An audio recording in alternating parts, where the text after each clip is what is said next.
Boom.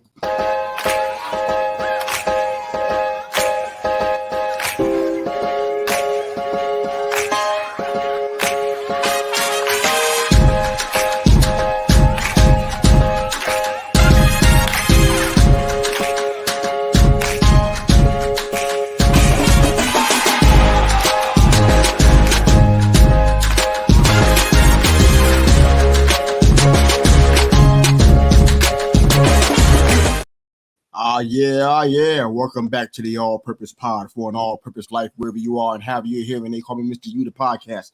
Thanks again for making us a part of your morning, your day, and your week with your weekly mirror check before you go change the world. We're in the house, post-Super Bowl era. Herb and Rod podcast, Football Talk with Bo. Good morning, gentlemen. How are you guys today? Good. How's it going, man? How's it going? Did you guys sleep at all? You sleep? No, not much. Oh, on the West Coast, it wasn't that bad. Even with overtime, it's like 20 after 8. All right. Not, you got not some terrible. Z's, huh? Okay. Yeah. Well, over here it was bad, especially for those of us idiots who decided to drive home an hour after Super Bowl party and then still stay up for a little while. Yeah, it was. Oh, it was not smart. Okay, not good, huh? Yes. All right, well, we know you're out there somewhere, brother. Hope you hear from me this morning, man. Hope you're doing good. Mom is in the house, always representing. Mom, thank you so much. So faithful. Well, and it was also her birthday yesterday. It was her birthday? Happy birthday, Mom. All right, happy birthday. Happy belated birthday, Mom. Nice party for Mom. You took care of Mom? I actually didn't end up seeing her. She went to a party at my sister's place. So her favorite child. That's right. But I did see her the weekend before. Oh, come on, go take care of Mom, man. Take care of Mom today. We had some weird things go down yesterday, so I actually didn't even make it to the Super Bowl party I was supposed to be at. So, okay. So I ended up mostly watching it, kind of coming in and out of the house. I had it on my phone and on the TV. And long story short, my wife accidentally dumped a big cup of some sugary drink through the passenger seat of our truck. And it went right into the electronics underneath. So I ended up spending a bunch of the day removing the seat and cleaning out electrical connectors and stuff, so it didn't end up ruining our truck. So my day derailed a little bit early. Okay. I noticed when you said accidental, you didn't use any finger quotes, so I guess it was a legit accident. Correct?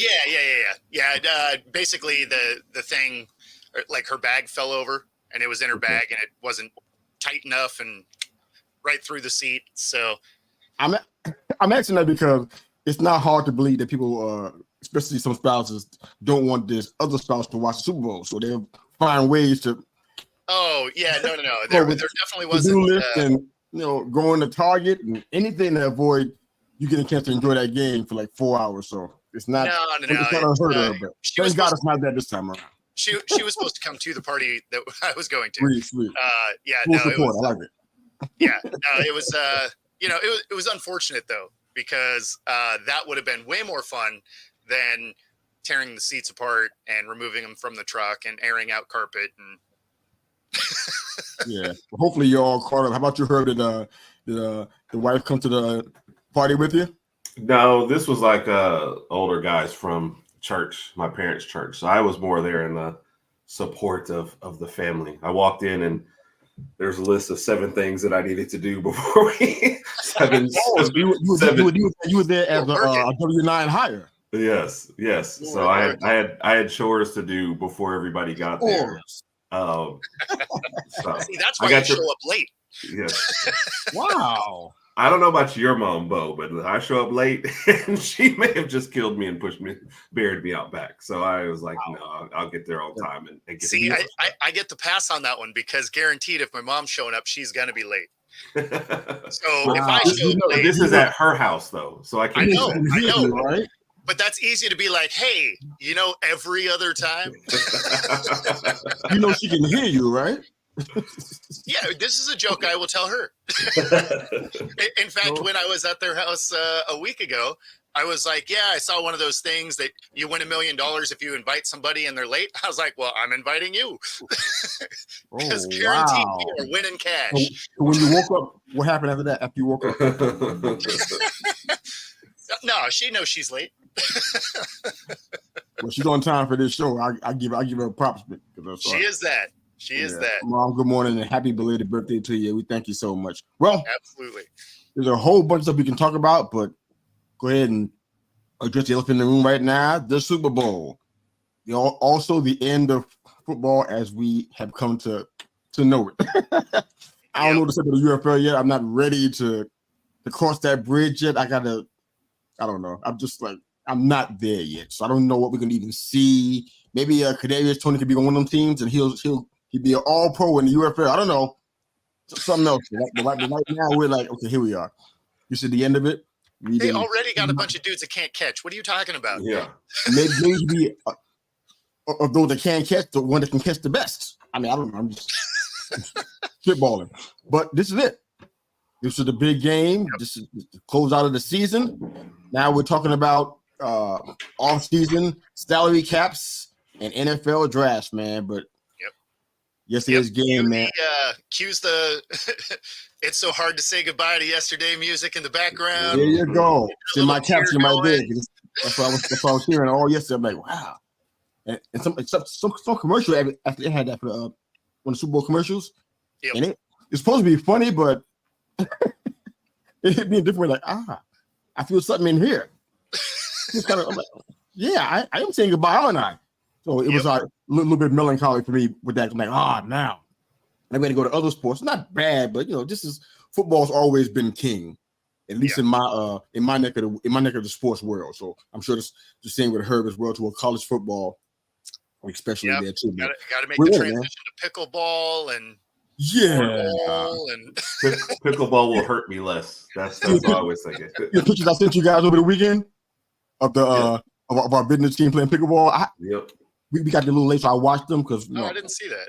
Yeah, wifey wasn't really up to that, but I went ahead and watched to kind of see what they were doing. It's interesting. The squares are a lot smaller than tennis, so you have a limited area to move, which should be a good thing. Even though I saw horrible things happen out there that shouldn't have happened. Stay in your square, basically, is all I'm saying here. But I mean, it was pretty simple. Not a whole lot of lateral movement required, I guess. It was pretty neat. Low impact, except for the guys that crashed into each other and fell down and stuff. But other than that, I mean, pickleball seemed like it was pretty fun. People were having a good. It's actually a pickleball bar, if you will, pickleball bar. Excuse me. So they were out there playing that. They got wings and burgers and stuff out there, and like, okay, it's pretty cool. I think it's going around the country somewhat, but out here it's like a couple of them. So I'm like, okay, this is pretty cool. So pickleball's nice. It cannot replace the NFL. Just to be clear, it can't. I saw with my own eyes. It just can't. I don't care if LeBron's out there hitting pickleball. It's not going to replace this. It just can't. But here we are. So, in your guys' opinion, going into this big game, what were you going into it? What were the storylines? What were you seeing? What were you thinking was going to happen with maybe tight end matchups? I mean, what did you see going into the game that you were looking for before it started, besides the commercials? What were you thinking?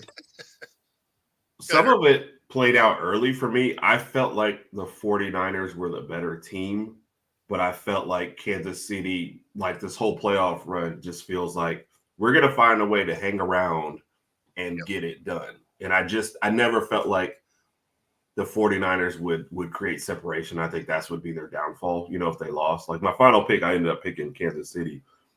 Like I said, even looking at them, like who are the best players in this team? You're going to tell them all, on San Francisco's team, except for Mahomes. But that's what ended up playing out. San Francisco just shot themselves in the foot a lot of times to where you're like, man, this game should be put away by now. And the best you got was, 10-0. So that was my initial thought on the game and how I thought it would play out. Better team meets team that knows how to get it done. And that's ultimately why I picked Kansas City to win. Copy that. Bo. Yeah, no, I had the Niners by a field goal, right? It because I thought it was going to be sort of a last-second field goal type of thing. But to Herb's point, I mean, they shot themselves in the foot so much. They had really costly penalties. Ultimately, they didn't have a ton of penalties, right? But every one that they had were like the worst possible timing. Right. Like they picked it. Yeah, they're like, this is third and manageable. What if we make it like third and a mile? What if we do that? Yeah. And of course, when it's like that KC defensive front is no joke, right? So if they get to pin their ears back and come at you, that's why those third downs, Brock Purdy didn't have any time. I'll give Brock Purdy a ton of credit, though. He definitely stood in there and took the hits and delivered the ball. Anybody that comes out today and puts those narratives out that he's trash and stuff like that, because I've already seen some of it. Like, you guys obviously didn't watch the game. He lost, sure, in the closing seconds of overtime to a team that's been there, 4 times, right? So, I mean, some of these people are, using a narrative that this is my narrative and that's all it's ever going to be. Kind of like the people saying that Lamar is a running back, right? Like, he can actually throw. So if you can't see new information and change your mind, then, you're just not paying attention, because what we saw out of him, he's a good quarterback. He's not elite. Nobody's saying he is, but he's a good quarterback, and he can lead this team. And he did put bring them down the field when they needed it. They just got beat by the more experienced team. Yeah.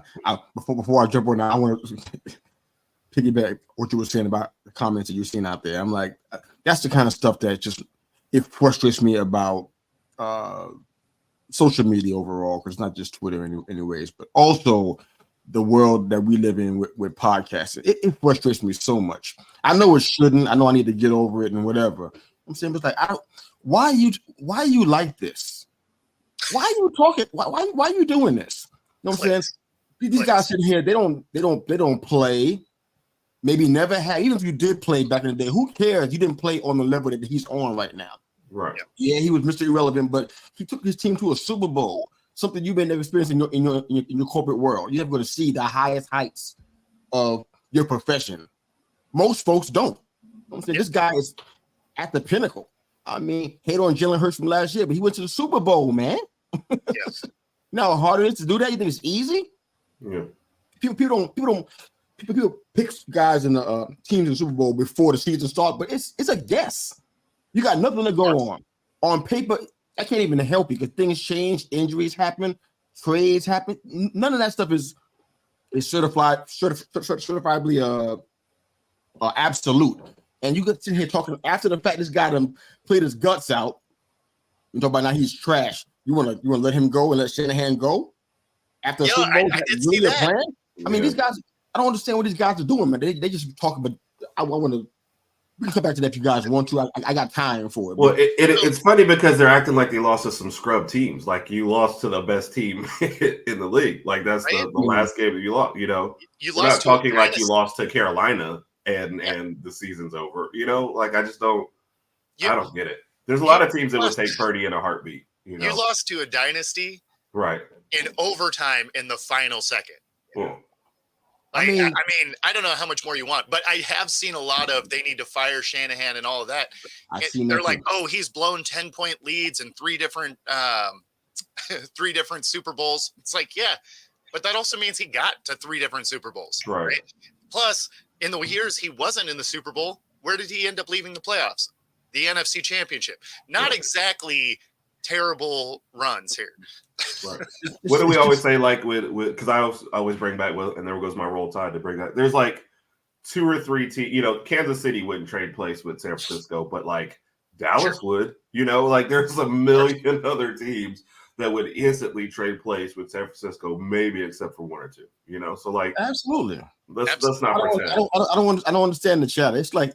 I think Bo might have said it early on. It's just for clicks, man. It has to be. Nobody can be that stupid, right? Well, it's easy to be that stupid behind a computer because you don't really have to believe everything you say. Well, and when you watch, there's guys that make entire careers out of it, right? Like you got Skip Bayless saying crazy stuff all the time that makes no sense. You got, probably one of the more famous draft guys in Mel Kiper has some of the worst takes you've ever seen. Yep. So I mean, it just people make careers out of it. Sometimes I think they just go the negative route or the route that you're looking at it where you're just like, what are you even talking about? Because it spurs comments. Villains get more pub. That's why. Exactly. So they're getting the Joker. The Joker is the best part of the second Batman movie, and then Batman is far behind. But you'll remember the Joker's performance. So I respect what we do here, man. That's all I'm going to say. I know they take the easy route and try to do that for clicks, man. But I know it's just a slow roller for us in some ways. But I respect what we do, man. I ain't trying to go that route, man. Yeah, me either. Purdy is not phony. I'm not going to say something I just absolutely don't believe in just to create an argument. That doesn't make sense to me. Yeah, that's the thing. Is that's what they're trying to create? Is they're just out there trying for the. Oh, you froze, baby. Bo was making a pose, and he was like, "Yeah, it's okay." But yeah, well, while Bo's unfreezing, and she's like, "Oh man, I've been having the worst connection issues the last few days." Friday, during the show, I think my signal dropped out, 10 times. I actually had to restart my computer during the show. It didn't help, but I was just seeing if anything would help. But yeah, for whatever reason, it's been a real problem over the last couple of days. Good, man. You're back, brother. All right, good morning to the other half of the Watch podcast. Good morning, just of course, the obligatory roll tide must be added, or else all hell will freeze over. Good morning, brother. Hope you're doing good out there, man. I'll got some love from the Back It Up Binge podcast. Good morning, sir. Got your coffee ready? Thanks for joining us, man. Love to hear your thoughts on some stuff today. All right, so his second comment is good. Yeah, we're gonna come back to that one. So I'll go ahead and answer the question that I posed to you guys. I went into this with a couple of storylines. You guys can comment on it here. The quarterback storyline, because obviously Mahomes was made to be the favorite in this scenario between him and Purdy. That's fine. Sure. Purdy was a 24-year-old 7th round pick, the last pick in the draft, Mr. Irrelevant. Yep. The whole 9 yards. But he ranked top 5 in most every category that a quarterback can this year, which is incredible. Completion rate, touchdowns, 20-plus yard completions, passing yards. I mean, he's excellent at reading defenses. He does that really quickly, reads coverages quickly. I mean, he's not a bum, just to continue to exacerbate the point they were trying to make. He's not a scrub in any way, shape, or form. They got to the Super Bowl for a reason, because they were good at football, and they were doing that to a high level. So I was looking at that matchup to see how they were going to play out. I figured that if it was going to be a shootout, I kind of felt like perhaps Mahomes would have that. If it was going to just be a defensive battle, which I thought could be a case here. They got 2 really strong defenses. I think they both top 5 as well, too. Really strong defenses. I was looking for that. There was no, in the NFL, I think it was the NFL first, no opponent scored 30 points against KC for over 20 games, regular season and playoffs combined. So it's like, I think they gave up 41 points total when they played 3 of their biggest matchups this year. I think it was Miami, Buffalo, and Baltimore. Mm-hmm. In that order, Miami, Buffalo, and Baltimore. So the defense was on point. So I figured they were going to be a lot less throwing and more defense, I thought. But I went into just looking to see those 2 matchups for the most part, the defense and then the quarterback battle. It was an incredible game, man. I mean, what do you guys think about? I guess I don't know where we're going to start out with this, because it's like so much. This is a whole full game, complete with crazy commercials. It's a lot going on. So Mahomes started out with 203, I think it was, passing yards without a pick. I'm not sure. Did he actually break Brady's record? I have no idea if he broke the record. Did he break it? Well, I think Brady had 237 passes. I don't know if he broke that, because I know Mahomes had at least 1 pick. I just don't know where it was. 237. So do we know if he broke Brady's record or not? We can come back to that. No worries. But Mahomes had a lot of pedigree going in, man. 4th Super Bowl in 5 years. One of the fastest rising all-time greats, if you will, in history. I mean, they keep making a comparison to the Pats in the mid-2000s because it's comparable. I mean, he rolls quickly. I mean, this guy already has multiple Super Bowls now and looking for some more. Everybody seems to be coming back again next year. Nobody wants to let the magic die. So I know Reed's getting an extension, which we could talk about if we had some time today on the show. Well, I mean, you would want to come back. Like, you would even take a team-friendly one-year deal if you could come back and try and make history by doing a three-peat, because no one's ever done it. Yeah, I think the part that shocks me is, and we talked about it, I think maybe about 4 or 5 weeks ago, something like that. How this team, man, from a talent standpoint, nothing close to what they had before that last year. It was watered down, to say the least, especially on the offensive side with the wide receivers. And I look for Pacheco, man, so I got nothing to say about him. But just maybe even from the backup running back side, it was just not what they had before. These guys still made it work. I mean, Gray and Watson showing up when Kelsey wasn't even. Yeah. He was invisible. I'm like, everybody was just still steady working. I'm like, wow. So it kind of gives you a lot of hope that if you're a Chiefs fan, like, they probably can do it again. Look what they did with the talent they had this year. Yeah. Easily do it again if nobody doesn't stop them, And then it comes to the 49ers, and it's like, you had a chance to stop them. Heard talking about it a little bit earlier. Like, you had multiple chances. They should have been up by like 14 or 17 points, something like that.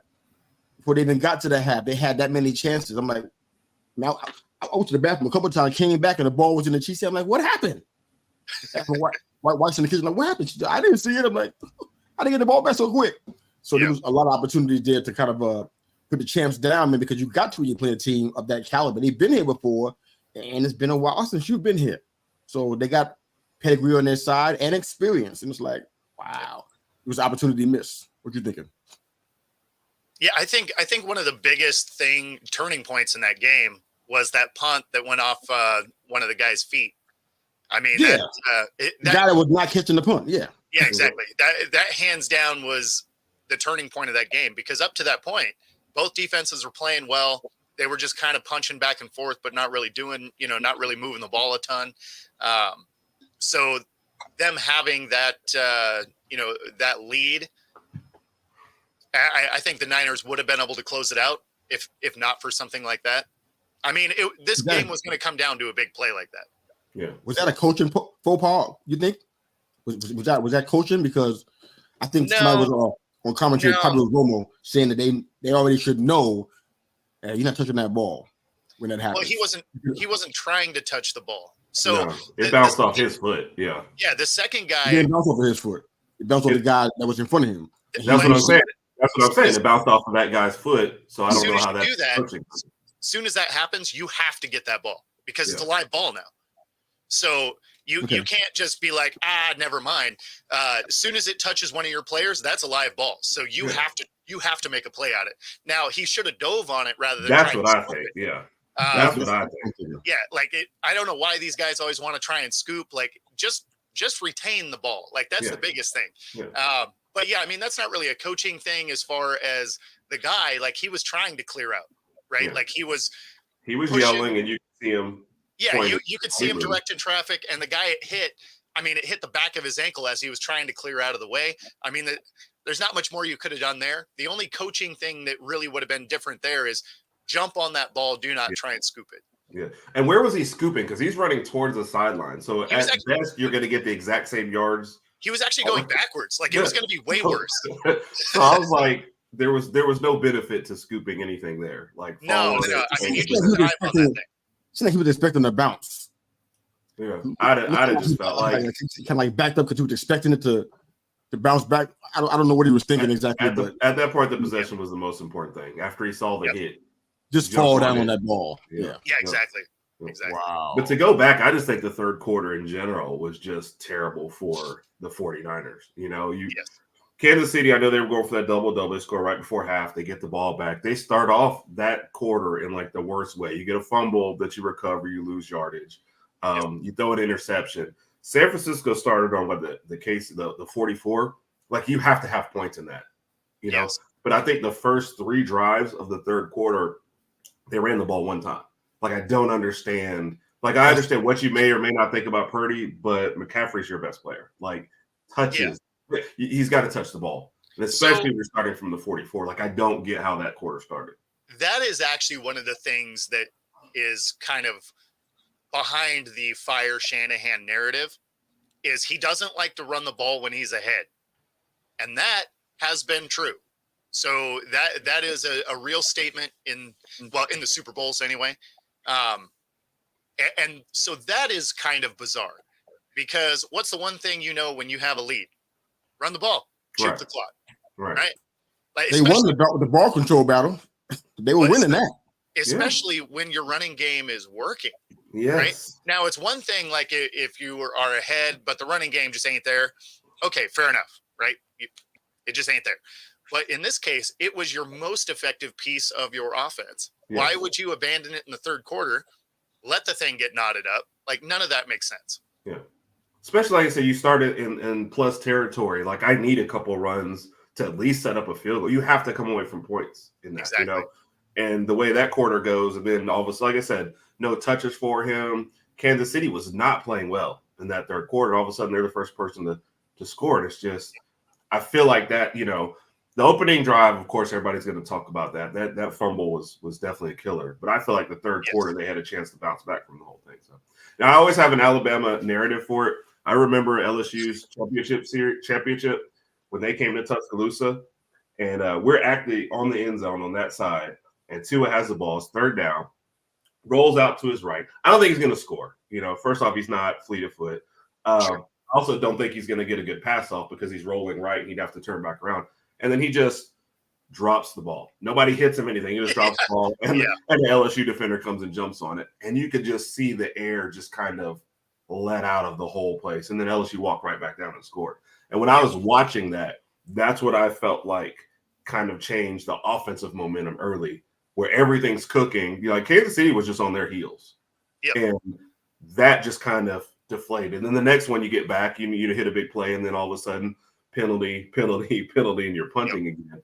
And it felt like from that point on, the whole first half became a slog. And I think that favored Kansas City. I know they eventually scored, but I mean, Juwan Jennings, almost Super Bowl MVP, was the one that sparks that. Like, it's just crazy to me. So I feel like the first and third quarters were just terrible for San Francisco.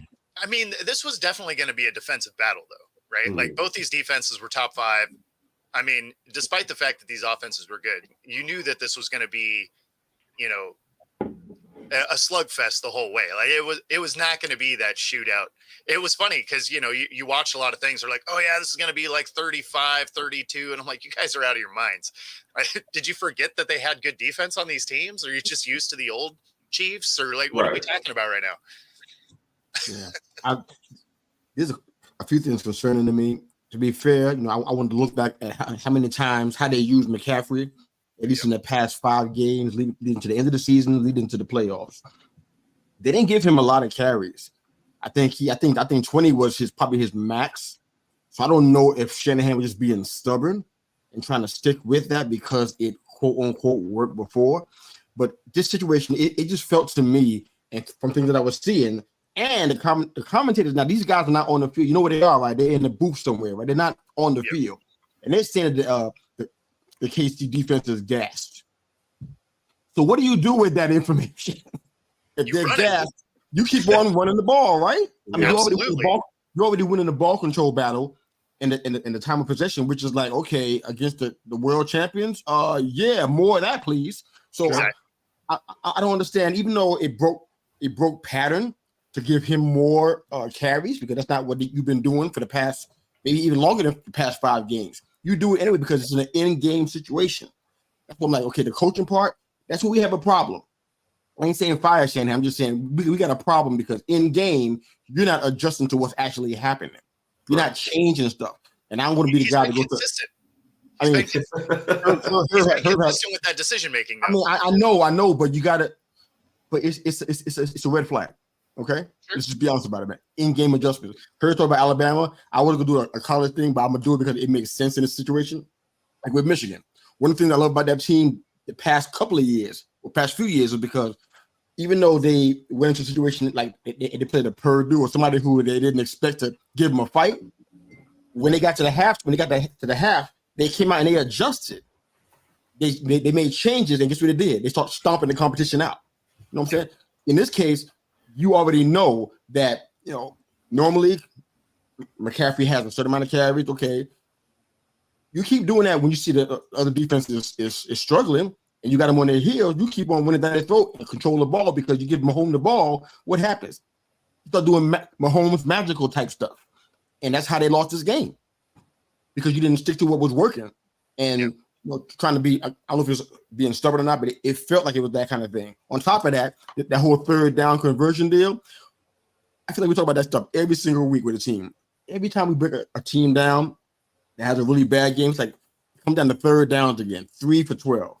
Yep. It's like that's not going to get it. Not against the world champions on the Super Bowl stage. It's like not going to work. We thought that as long as Debo was in the game, these boys were going to run because Debo was there, and it's like that's not even what happened in this game. I mean, they had 110 rushing yards all together. Yeah. Like, no way. They should been doing that a lot more. Just, I mean, it's crazy, man. I mean, KC fumbled like 5 times. I'm like, the world champions at the Super Bowl fumbled 5 times. Like, you don't get these kind of opportunities like this very often. It doesn't happen. That's the thing. Is the ball was really popping out, right? Like there was probably what it was being knocked out a lot of the times too. Well, yeah, but I mean, like I don't know how slick that ball is, but you don't usually see 8 fumbles in a game, right? Like that. Now, most of those were recovered by the respective offenses, but still, like you don't see the balls pop out like that the way it was in the Super Bowl. I mean, that ball was coming out pretty regularly. That was, No, I agree with that point. And to the point about with running, it seemed like Kansas City, you have a clear advantage at quarterback, but they still, said, all right, we're going to run when it's time to run still, and it's like you have the better quarterback. It's probably one of your biggest advantages, but you still commit to the run. I don't get why, on the other side, you don't. And I think, like I said, an early touchdown from San Francisco could maybe change the momentum of that game. Sure. But like I said, the third quarter, I think it did. And when they went to overtime, I guess that's something I didn't pay as much attention to in the game. I wasn't really realizing San Francisco chose to take the ball first.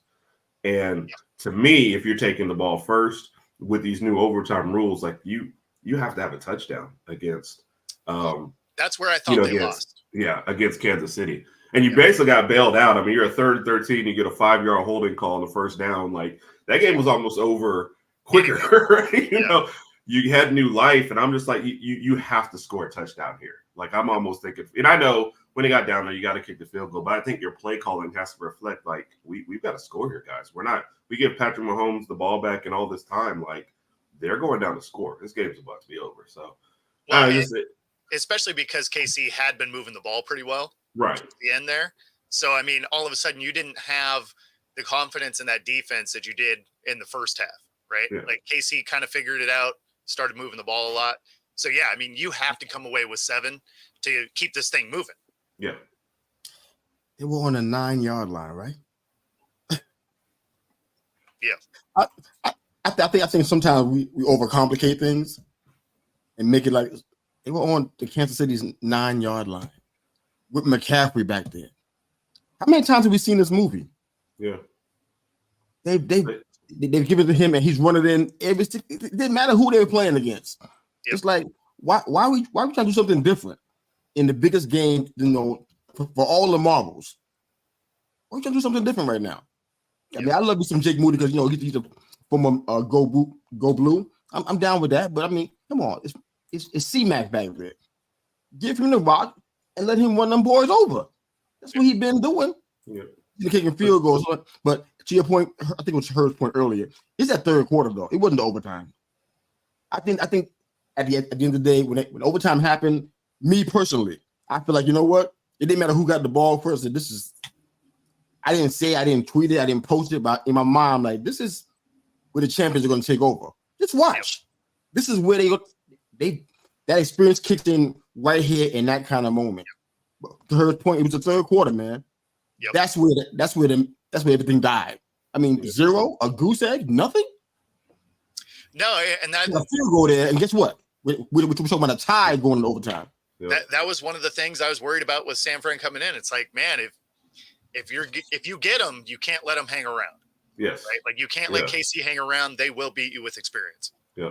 Oh, and to make it worse, the drive that started in the third quarter and ended in the fourth quarter with a touchdown, you missed the extra point. So it's like the only good thing that you actually had coming out of that quarter, you messed that up. And obviously 1 point here changes everything in this game. Changes. So, well, I mean, it makes it so overtime wouldn't have even been an option. Yeah. So this is rough. I don't know what the Niners do from here going forward. Because like, wow, you got this close. It's like, I don't know what they're going to do different. They're going to have the same team there. I don't know what's going to happen with it. I know IU has been discussed in a lot of regarding a lot of different teams and stuff. I don't know what we're talking about here. How about the part where, and this is your boy here acting out, Kelsey laying his hands on Andy Reid. Yeah, that seemed wild. It was. I think with the past few weeks we talked about it wasn't about Taylor Swift. It wasn't really that. It was more about just the attitude I saw in him that was a little bit different. Yeah. I don't know if he was flexing for his girl. I don't know what. I mean, we've seen that coming up in childhood. People do that kind of stuff, man. But he been acting just a little bit different than what I've seen in times past. Watching him on big stages and stuff, it's like, wow. And I didn't understand that one. I said, this is not good. This is bad. I thought that might be the beginning of the end for them because I thought, you know what, Niners keep doing what they're doing. They're gonna look back at that and say, you know what, these guys fell apart and they crumbled. They start cracking under the pressure and stuff. But I actually kind of get Kelsey's frustration. Now, what he did, definitely not. Right. But I do. What was he frustrated about? He wasn't on the field, I think, for like a key third down, and that's when they fumbled. He wasn't involved a lot, right? Yeah. So he closed out that first half with like 1 catch, 1 yard, right? Mm-hmm. And he wasn't on the field during the fumble. Yeah. So one of the reasons why the guy fumbled is the tight end that was supposed to be blocking missed his block. Right. So Kelsey's like, look, I'm not on the field. I'm not involved. I wouldn't have missed that block. Right. So I get the frustration. Now him coming up and getting on Andy Reid, obviously that's just a bad look, especially on a national stage. Like, I mean, you can't do that. But I do get some of the frustration because he's like, hey, I'm better than the backup. It's why I'm the starter. Right. Like it's so I get some of the frustration. But to your point, his attitude has changed over time. Right. Some of that I'm sure is success driven, having been in these games and winning. And then, of course, he's got all these other things off the field, endorsement deals and all of these things. So, I mean, obviously that's going to, alter your attitude a little bit probably. But yeah, I actually do get some of the frustration there. Okay. I can tell you was frustrated, but wow. Yeah. Well, no, that's why I said that's a bad look. Are you at that place? I mean, now if we seen Tom Brady grab Belichick, around the neck and shake him with them, okay, then maybe we see this as, this is normal. I don't recall seeing this kind of situation. I see people get mad and yell. I see people do that with Coach Coughlin. Yeah. Yelling and get mad and pointing their finger. I never seen them grab Coach Coughlin.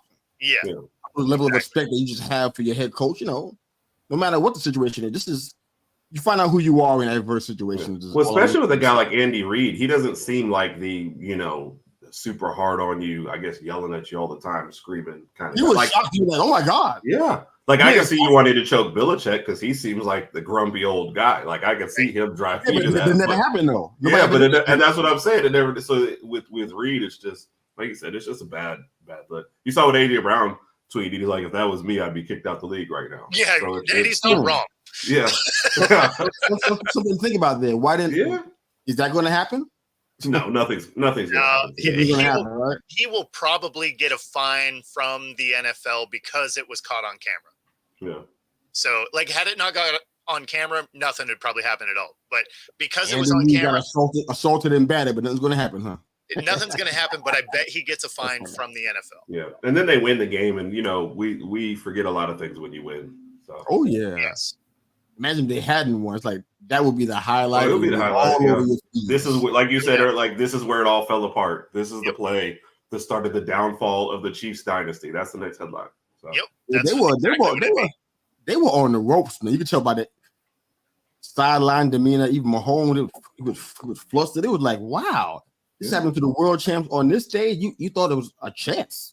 Yeah, that's what's early on. It looked like the Niners were dominating the lines and kind of dominating the game physically, and just had nothing to show for it. And so I'm sitting at our party with a Chiefs fan and a San Fran fan and a defense fan. So it was what's that? He just wanted to see defense. He wanted to see everybody hit everybody. So and the Kansas City fans like, oh no, momentum's about to be ours, just because the way the game was playing out, and San Francisco never pulls away. But early on, it looked bad. It looked like San Francisco was having their way, and then all of a sudden they just weren't. So no, they had some prime opportunities to put this thing away early, and they just couldn't deliver on them. I mean, and penalties was a big piece of it. Yeah. You're just like, okay, we got a big play, and it's like, just kidding. Back it up 10. Yeah, and like you said, it was key one. But you looked at him like it'll be a hold. You go, let me see the hold, and the guy's got his arm wrapped around. You're like, oh yeah, that was like blatant holding. Or the one you can't even argue. The one that it was like tucked inside. Yes, and then he's running away, and it's still like you're like, dude, come on, man. Yeah, which you want to piggyback ride? Which you want to wear? Yeah. So let that man live. Which does bring up another point. The one reason why I did not want Kansas City to win was because all the conspiracy theorists. There are so many Niners fans right now that are just saying, "Oh, it's rigged against us. We had no shot." And I'm like, you didn't actually watch what happened on the field. They weren't just calling just terrible plays. Like San Francisco was actually the beneficiary of a couple key calls in this game. There's a couple of spots that went against Kansas City that they didn't get. A lot of people talk to, I'm gonna mess up his name, the juice check catch that that Des Bryant, I guess, was posted about, like, oh, that's a catch. Now, it's just stuff like that where they clearly benefited from stuff. And so I hate when people go, oh, it was out of our control. No, it was firmly in your control. You just blew it. So no, I'd rather them say fire Shanahan. I'd rather them say that than say what you just said. I'd rather them say that because that's not gonna work. That's not gonna fly with anybody who actually watched the game. Nobody's buying that one. You had them champs sweating. Yeah. They were actually fighting each other. Yeah. I say that because rigged was trending on Twitter when I went to sleep.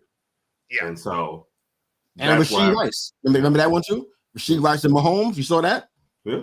Had them boys getting ready to fight each other. Y'all were winning this battle physically and mentally. Yeah. Y'all gave that back. Yeah. Yeah. So the comparison to them and the Patriots are it's only fair, man, based on what they've been doing. You can't take that from them, man. Go ahead. Yeah. I agree. No, I'm agreeing with you. I don't think you can. And when you do, my problem with this is when you blame outside forces is you think, well, I don't have anything that I need to change because this was out of our control. No, there were key decisions and key plays that you needed to make in that game that you didn't make. But if you're just going to blame it on outside forces, you're like, not our fault, So that's why I hate the whole thing of it, I can't go back and find the episodes. Maybe you guys can, but there was some time we talked about the Niners not looking great. Remember those episodes we had? Yeah. They weren't looking great. And some of that stuff we saw then is kind of what we saw this time around too. Lapses where quarters where they were not moving the ball very well. They weren't running effectively. We saw that quite a few times. It wasn't the first time. We thought they were going to run away. They were number one in our rankings for I don't know how long in our power rankings. And all of a sudden, the wheels fell off. They started falling to 3. I think all they fell for me was probably 3. But they were like not looking great at all. This is when Sammy was in there. You know what I'm saying? So it's like it just that argument can't be made, man. You gave him the ball. You gave him the Super Bowl. As opposed to, no. Kadarius Toney. They deserved the lose. There's no doubt. Yeah. So I was looking for the next Toney crazy IG rant, being as he was. There wasn't one? No, I didn't see one come out. So maybe have you ever seen a player with 2 Super Bowl titles and less credibility? Man, I ever seen all I know is his agent had to have been sitting there with him, and like every time he'd pick up his phone, he'd just be like, "No." Yeah. Did you see where he backtracked on the first rant and said it was directed at the Giants, not the Chiefs? Yeah, get out of here with that. Yeah, I was like, can we stop this, man? Yeah. Same thing you said to the Chiefs, you said about the Giants. So it's like, we like first cousins right now. You can't talk about one and not the other. It's the same thing now. It's the same person talking about the same situation. That you are healthy, you don't have no injury with your ankle and the other body part, and you're healthy. You should be playing. Well, and New York too. What part are you talking about of it being the Giants? He's like, I'm not injured. It's not this. It's like, okay, well, that was this injury report. Like, what are you talking about? Right. That's what I said. I was like, come on, you trying to make yourself, like, say he's backtracking, but all our memories of you are negative, and every big play for Kansas City that you did was a negative. Like, it's over for you, man. Just go quietly. No one cares. So what happens now with him? Well, he collects a ring and he ends up on a different team. Yeah. So he's going to go somewhere else in the NFL, you guys are thinking. Because I have no idea how that works out. I can't. Yeah. How do you do that? Because someone will take a flyer on. Let's be fair. I don't mean no harm when I say that. I know somebody that shouldn't even say it then. But pick two teams that are not historically relevant. How about that? Just pick two teams that are not in your head. Right? If you went to those teams and did that, you know, maybe you wouldn't think the same thing. But the Giants and the Chiefs. Yeah. No, I mean, this is all him. This is all him. Huh? Say again, he created this mess. Yeah, like, I'm saying the same thing. Yeah. This is all him. This is all him. You've been put in a spot at KC to really like make a difference, and you did make a difference. It was just all negative, you know. Yeah. And it's like, look at how you think about him this year and what were his biggest plays: dropping a pass, turning it into a pick six, you know, lighting up so far off sides that you were playing the other side. And then we go back and watch, and he checks with the guy and then doesn't look to see if, you know, what the guy's telling you to do. And then it's like, oh, you ruined one of maybe their best plays and a game winner. It's like, all these things are negative. They're all on you.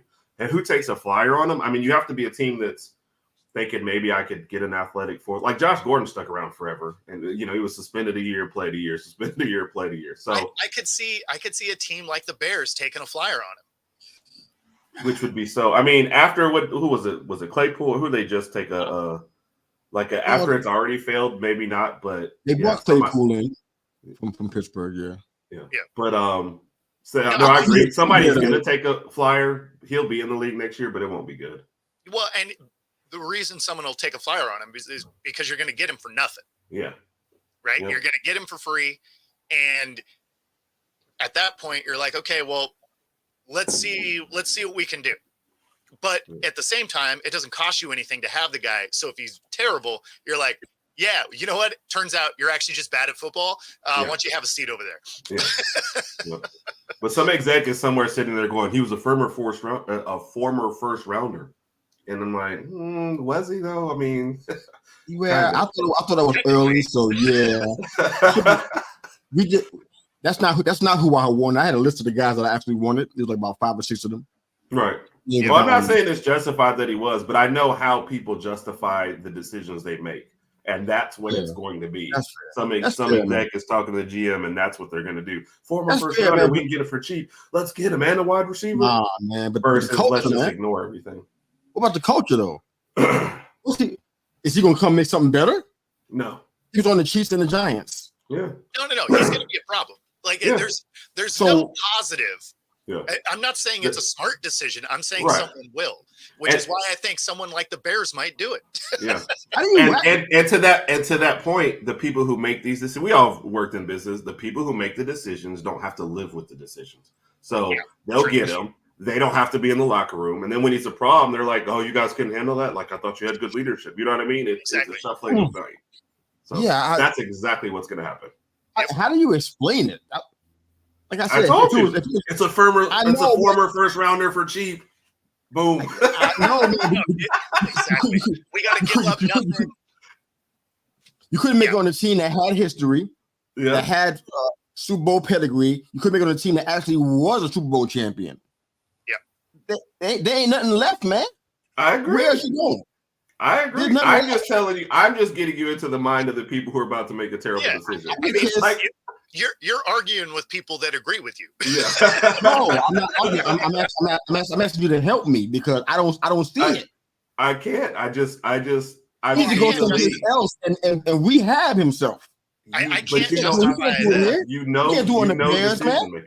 On the Yeah, Bears, you can't justify we the have on the decision. Bears, man. You can't justify Bro. the decision. He hasn't worked anywhere, but you Yeah. can see how they get there because Yes. they're like, oh, I can get this guy. He's cheap. He's had moments Yes. that he hasn't been bad. You And- guys said 2 weeks ago that Evan was going to be gone, and you didn't foresee it. So he's going to a team potentially where the head coach is going to be changed. He's probably going to change the whole staff. It You can't rehab there. might be the That's final what- straw that pushes Do you- Eberflus out. Do you know why the Bears exactly? You know why the Bears would be the perfect situation? Because if the coach gets fired at the end of the year, the exec who made that decision gets to blame it on the coach that got fired. Oh, well, it's his fault. He didn't know deal what with the talent. he couldn't deal with it. Exactly. Yep. I'm telling you, this whole thing is a blame game. It's I how mean, you keep your job. We've seen this movie before. Yes. I've seen the movie before quite a few times. They just played it on loop. changed the uniform. That's why I just feeling this. Yeah. Well, and the thing is they just keep remaking the movie. Speaking of that, I just saw they're remaking Twister. Like, we can't even write new scripts. We're just remaking the same movie over and over. So you know this thing's going to happen. It's a twin. Yes. Wow.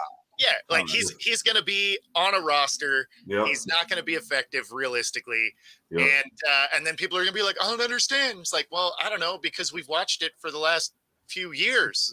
Yeah. What don't you understand? What they're doing is they're watching his Florida highlights and saying, this is what he could be with the right coach, and that's what they're doing. Well, and that's the worst part, right? Because had it been the second stop, 100% that argument is always the thing. It's that new girlfriend that's like, the ex was crazy, I can change him, it'll be fine. Yep. But when you are, a few of them in, all of a sudden there's one common denominator, and it ain't the girlfriends. Yep. Yep. Ah, man, I'd rather him go to the UFL.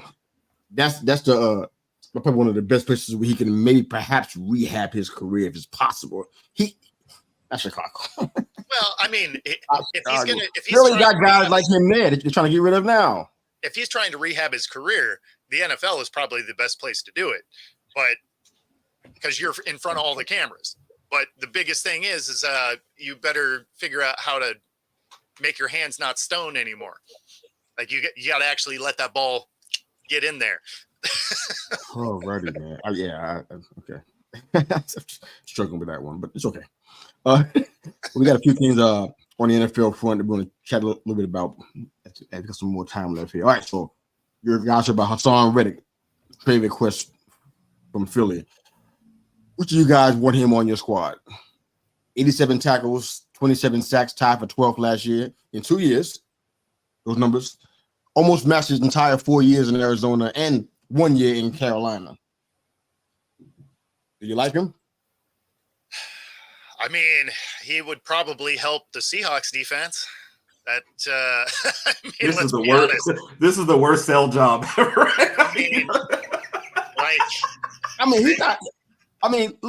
Those numbers for 2 years is not bad. I don't. Did I put it out there like it was bad? I didn't mean to. No. I'm saying Bo is not really selling me on this. 87 tackles and 27 sacks. Bo is actually a good thing. No, I agree. I think he could help the Seahawks. I don't think they'd want to pay him. Yeah. Because they have so many holes and they're in cap trouble. But I think he could help the Hawks. I just don't think that's a real feasible location. Is he expensive? I don't. He'll be more expensive than their cap will allow. Yeah. Fair. How about you, Hart? And isn't that part of the reason why he wants to get out, right? No, I think that's that stuff going on over there. I think he might be the only one that wants to leave because something's going on over there. We talked about it a couple of weeks ago, but something's happening. I don't know what's going on. Maybe something internal with the players and management. Maybe something's happened. We heard so many things that represent smoke, so there'll be some kind of fire going on. So maybe he just didn't want to be a part of that. His last year. I mean, he'd be going to his third year of a 3-year deal. He doesn't want to be there for that. So, something's going on there. I mean, I don't know what it is. I mean, he didn't come from Carolina to go to Philly to not win. So they represent a good chance in the NFC to win every year, providing all things go well. So for him to want to request a trade and ask for it be granted, something else is going on here. So I'm not. Yeah, I mean, I don't know, because if he wanted to trade, maybe they would try and do something, but it's not like they need to get rid of him. They actually don't have a cap issue in Philly. Yeah. He seems to want out. How about you, Herb? Would you want him on your squad? I mean, so not the Texans, well, just because I feel like they're kind of set there, and I like the money there. Well, and then the Philly would have been my second team, so he's not going to be there. So I don't know. I was just kind of reading the different articles. I don't know where he fits. It's like you said. I am looking at, I guess, the contract.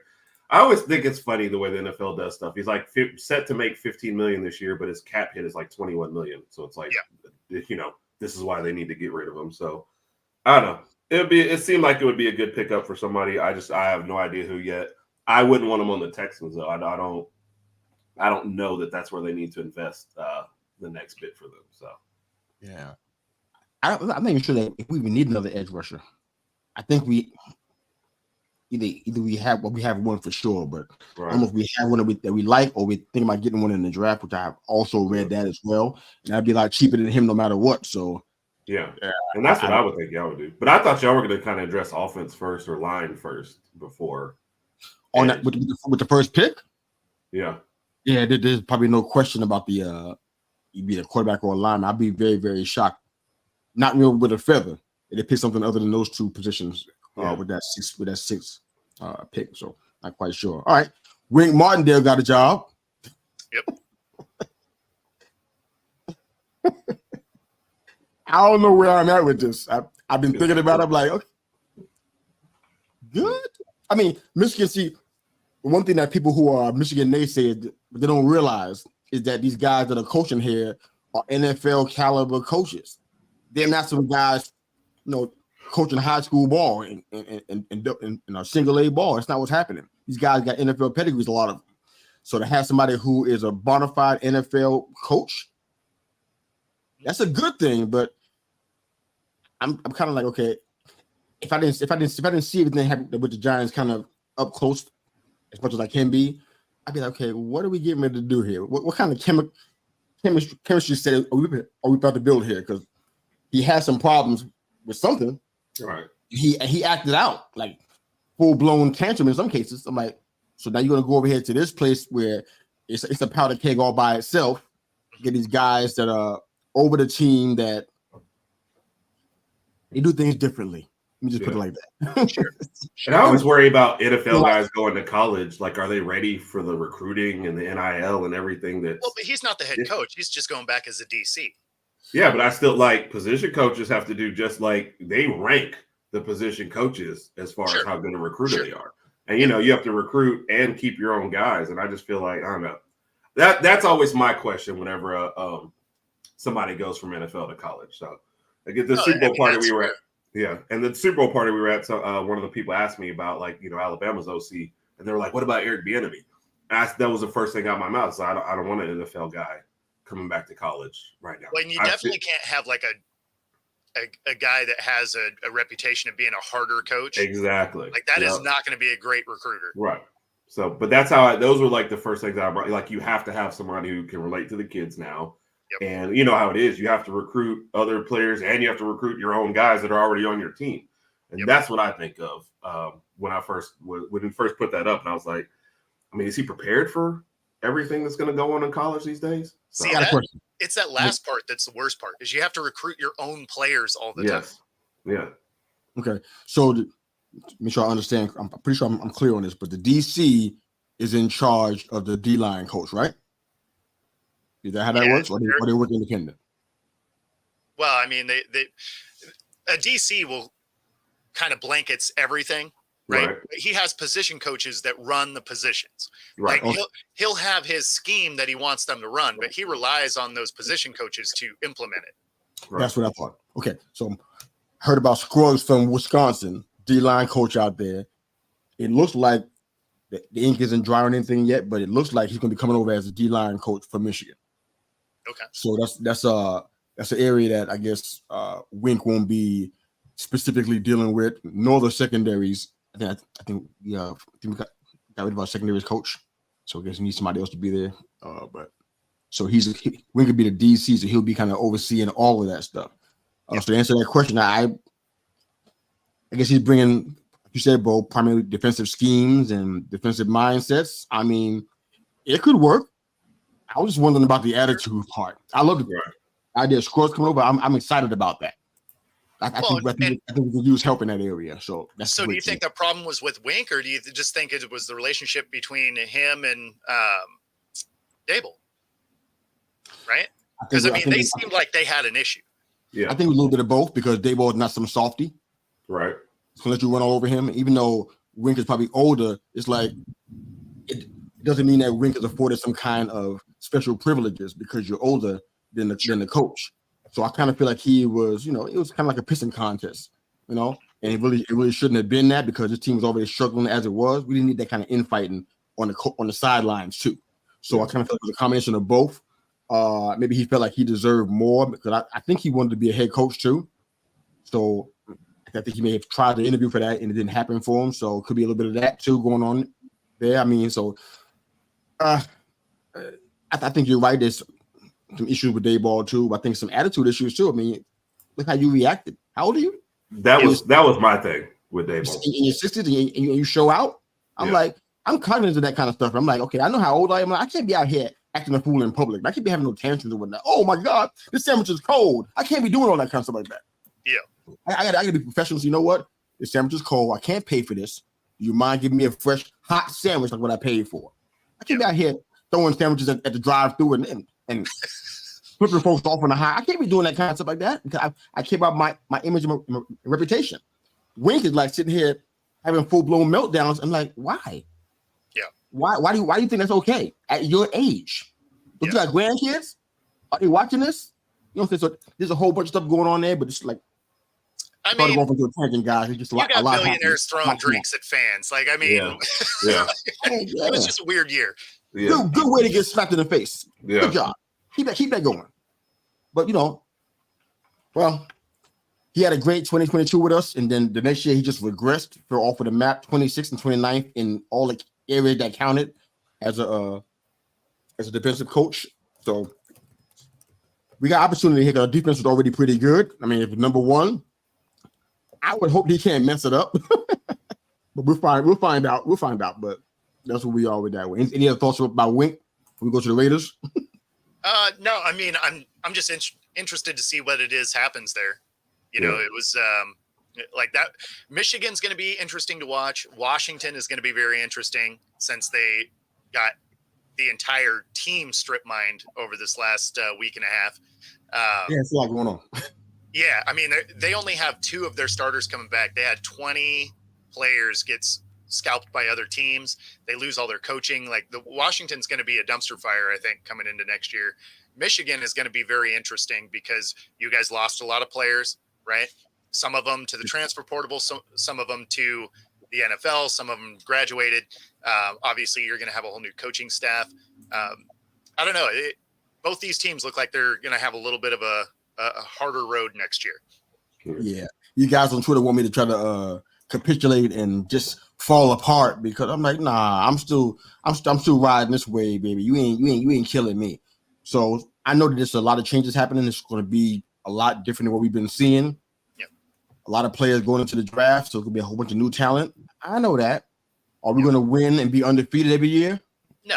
I don't know how that could happen. Actually, Alabama's going to be another one to watch. That one's going to be an interesting situation, grabbing the coach from Washington. They thought they were going to have the OC there from there too, and then he goes on to Seattle. So, that's another one because all 3 of these schools now have some very real recruiting issues. Mm-hmm. Yeah, well, I mean, we always have recruiting issues. I think that ain't really a new thing. College is getting worse and worse the way it goes. To save my life. Mm-hmm. Yeah. Well, and that's why my whole comment with Wink was more recruiting than scheme. I figure like a lot of these guys know what they're doing once you hit the field, but it's all I just feel like college is becoming much more of a grind than the NFL. I feel like for a lot of these guys in the NFL, here's the players you're given, make this work, versus college, like go out and get the players you want, keep the players here, try and get more players. Oh, that team just lost somebody. See, do we want? It's just I feel like it's a grind for the whole year now. So and like it's so weird how it's laid out because now because it's not like there's contracts, right? Yeah. So people can leave kind of whenever they want. Yeah. And I mean, so it make it, with the transfer portal and everything. I mean, it makes it so weird. you can be a few weeks in and still not know what talent you have on your team. Thank you. Yeah. Well, think about now, like what you just said with the OC leaving, and some people were like, oh, the transfer portal window was closed. So some of those guys, nobody's stuck here because the next portal window comes up in spring games. So it's a lot of guys who are going to go through their spring games. And you still have, like, I know for Alabama last year, it was like a week after maybe the spring game. So you have time. You're going to go play in the spring game. If you don't see what you want, guess what? You're gone again. So there is no keeping people anywhere anymore. There's just, it's I don't know. I can see why college guys would want to go back to the pros right now. For sure. And deal with that instead. So. Well, and having the multiple portal openings is crazy because it means you can move schools more than once. Yeah. And after the season starts, like you're just like, what are we doing here? Like this is the weirdest layout ever. Yeah. How do we do that? That's weird to me. All right, let's go ahead and grab a couple of questions and then we'll go ahead and shut it down for the day. Have fun with you guys today. It's awesome. All right, back to the bench podcast. Ben's fan here will trade places with SF in a second. Well, yeah. I'm sure Raj has some thoughts on this as well, but I mean, I think that was when you guys made the point, but getting to Super Bowls, like I think people would rather have that than and at least put up a fight than go there and get blown out. It's like, I mean, it doesn't look rings are still rings. Yeah, like they're not ones you wear around necessarily, but you still want them on your mantle. Yeah. Oh no doubt. I'd rather get to the big game and lose than like never get there at all. So like I said, there's a lot of teams that would much rather be in this position. So 100%. It does something for your psyche, man, to get to the big game. I mean, out of all the teams that are in the league, you get there, even if you lose by 3. You still get there. It does something for your following year. It makes you kind of encourage and inspire. You know what? We can get back to that. I mean, the Eagles probably thought that up until about week 9. You know what I'm saying? But they were doing that. So it's like I'd rather do that than do what we did. The Ravens and more opportunities. Like, we ain't coming back. There's also more opportunities as players, endorsement deals, contracts, everything. Absolutely. So I mean, not only do you want to be there for the experience of it, right? Because I mean, at the end of the day, you're playing to win. Like, there's no other reason to play. I mean, obviously, getting money is the byproduct of it, but you don't go to play sports to not try and win all of it, right? Well, so I want to be in that game. Yeah. To your point, like Travis Kelce's bumping Andy Reid in the Super Bowl and they win and everything's good. Travis Kelce bumping whoever's going to be the coach at Carolina is probably getting kicked out and 6-game suspension and you're just not seeing him for a while. 100%. Winning cures everything. Yep. Absolutely. All right. So, question from Raj is one half of the Herb and Raj podcast, which you can find here on YouTube and on Twitter and Facebook as well, 9 p.m. EST every Tuesday evening. You got a question about 49ers draft needs. I'm not up to speed on this. Let's go ahead and try to. So I wasn't either. So I looked up 3 mock drafts. 2 of them have a cornerback and one of them has a guard. So that's what. Yep. That's, I mean, obviously small sample size, but that was the first 3 things that I see. Yeah, I mean, they could also use some depth in the front 7 because you can run on that team. Right. So if they had some depth there, that way when guys are coming in and out, it's not such a huge drop off. But I mean, overall, the Niners are a good team. They just needed to be coached better in key spots. That's what I think. Yeah, I think they had what they needed this year to win easily. So. Yeah. I think the thing that I've heard is they're looking at a pass rusher, which I kind of get that, especially if they can't keep Young around. When they brought him in from Washington, that wasn't a long-term situation. Sure. And then he had some hiccups early in the year that made people wonder about his motor. Yeah. He did good yesterday. I mean, he showed up at least in the first half. You could see that he was on the field and he was doing stuff. He was doing football stuff. So that was good. Everybody wants a ring. Yeah. Never have to worry about motor in the big game. So the sleeping bear was awakened, put it like that. But as far as the cornerback depth, I heard about that as well. I know that L'Jarius Sneed, I think he's on the Chiefs, right? He's coming up as a free agent. And Jalen Johnson, I don't know what team he's on right now. He used to be on the Bears. I don't know what team he's on right now. But he is also coming up too. So those are 2 names that popped up as needs for the Niners because, cornerback depth is probably a big deal. I don't know why they're ignoring safety because there's a need there as well. But I think linebacker, they're okay. I don't know, man. I mean, I think those and then like the Bose Point depth, I think that's their biggest things. But they're right there. You know, we're not talking about a team that's like totally fallen off. They've got enough pieces. Be interested if they lose Ayuk like you've been talking about, but you know, I'm thinking if you're getting another wide receiver, that's way later in the draft. You know, you're probably not worried about that with the first couple picks. Well, especially when you figure how often he's kind of left out of the game plan anyway. Yeah. Yesterday was a Juwan Jennings game, baby. I was waiting for him to get Super Bowl MVP. I'm shocked. If I had told you guys the only touchdown in the first half was going to be thrown by Juwan Jennings, you would have just kicked me off the show. I don't believe you. That's what happened. Are you kidding? I watched it and I still kind of don't. That's what happened. I think they got a wealth of talent over here at wide receiver. You know, I feel like they with Purdy's cap, which was like super low, gave him a chance to kind of stack up. But I'm not a big fan of the wide receiver like most folks are. I kind of feel like you want to do more to help him out, because if you want him throwing the ball 50 times, that's up to you. But do you really want that? You know, you want to have some guys that can just make some plays after the catch and that kind of stuff. And I don't know if I like the current staff. Like we talked about Ayuk, I'm not sure if is he still under contract? I know his name's been dropped in trade talks for a little bit, but you know, and Debo, you never know. I mean, my wife doesn't even watch the Niners. It's still about, oh, he hurt again? I'm like, you even know that? Yeah, I mean, the thing with Debo, though, is he's such a dynamic player. Yeah. Even with his injury history, that one would be tough to move on from, right? No, because I'm move on. Just add depth to it back there.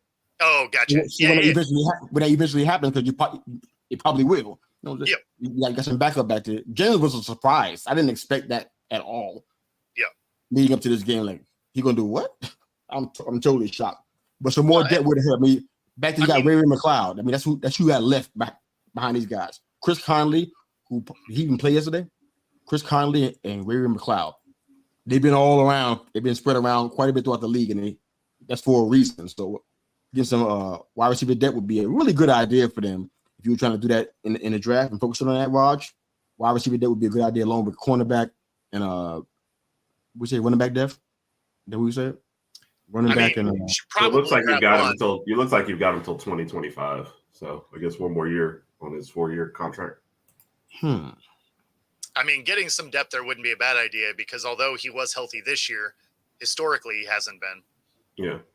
I feel like that's just one of those, with the way these drafts go, you know, a late round need, you know, on a third, fourth round. If you see a guy you really like, you go for it. But I don't feel like that's going to be a, you know, first or second round pick on it. And I don't necessarily see them spending money on it in free agency. Yep. And get somebody that's going to challenge Mitchell back there. Because McCaffrey, I mean, you love the workhorse that he is and that kind of stuff, but you know, that kind of stuff can only last but so long after a while. Right. Yep. Take between the tackles and getting beat up, you know. Yeah. And Mitchell's kind of like, I don't know. Yeah. I could see that being a late rounder too, though. I feel like running backs, that's just where you're trending anyway. You know, either getting that guy in the first round or you're getting him in the fourth or fifth. Like almost no in between. Yeah. I could say tight end too, but we don't have time to go into that stuff either as far as the tight end depth. But oh man, any closing thoughts, man? We can go ahead and roll out today. Great show, man. Super Bowl recap. Great questions by you, Raj, and back it up, Binge. What do you guys thoughts, man? Anything else? No, I mean, it was an entertaining game. Obviously, any game that goes into overtime is a battle.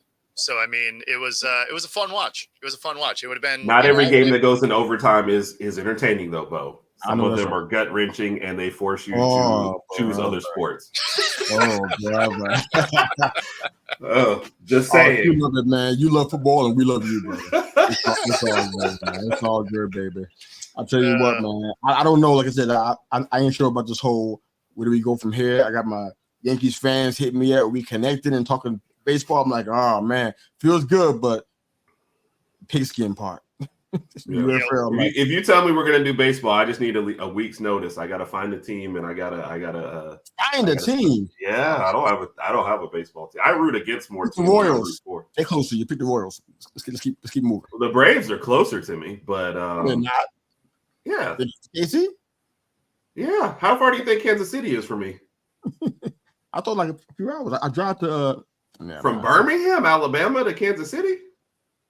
Go on and pick Atlanta's 2 hours. Pick the Braves. Go ahead. Yeah. Oh, I'm not going to. I'm just telling you who's closer. You gotta touch it. You gotta touch it. So go ahead. Here's your notice. We gotta touch it at some point. I'm not talking basketball for the whole hour.